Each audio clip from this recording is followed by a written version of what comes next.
Gareth Putter, I'm the founder of the NPO Rocking for Rhinos based down in Hoedspruit in Popo. We're here at Monte Cassino Bird Gardens. I've basically been living on a 16-metre high scaffold tower.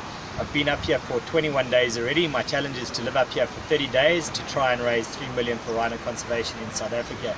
I think one of the most challenging things being up here for so many days, I've been away from my family, my 5-year-old son and my fiance for the past I think it's now we're on 32 days that I've been away from home, so it's the longest I've been away from my family and our pets and that sort of thing.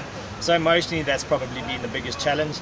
Obviously being stuck on such a small platform, 16 meters in the air, it's a bit weird. Everyone else goes home, I'm stuck here in my little space, but I've been quite busy with the production and that sort of thing, trying to get corporates on board, get the public involved in that sort of thing. We are, in South Africa we're losing 2 to 3 rhino a day.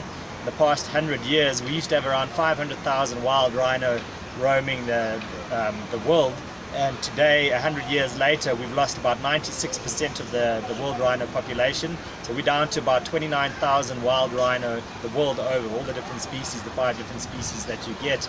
So it's really imperative that we get the public on board. Unfortunately we're not getting enough support from government and that sort of thing, and that's why NPOs exist, to try and get outside support from internationals to fund the operations on the ground, the guys on the front line. So it's imperative that we do get public support. I think a lot of the public are jaded with the rhino poaching thing that's been going on for so many years. The past 7-8 years it's been in the limelight, the spotlight. But with things like pangolins and lions and giraffes that are going to start going as well, if we don't set the foundation for good anti-poaching units on the ground now that have financial backing from international donors and sponsors, big corporates, we are going to lose the fight against poaching in South Africa. And for South Africa, wildlife tourism is one of the biggest commodities we have in this country. So it's very imperative that people get on board and support. So we're asking corporates to get on board, support the initiative, as well as the public. You can come and visit the tower. Adults can climb the tower for 150 Rand. They can come meet me, take photos, share on social media. We've only got 9 days left, and we've raised around 145,000 to date. Our goal was 3 million. The reason why it's 3 million is conservation is a very expensive ball game.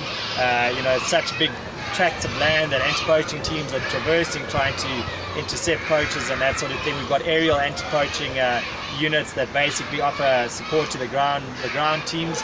So to have these guys doing surveillance patrols and that sort of thing is a great deterrent to poachers. And if we don't have those sort of teams in the air, poachers can move around quite easily on the ground. We've got wildlife veterinary rescue services that go out on a daily basis. So these are the sort of teams that we're supporting on the ground, and we really need the public support as well as corporate support to back initiatives such as this.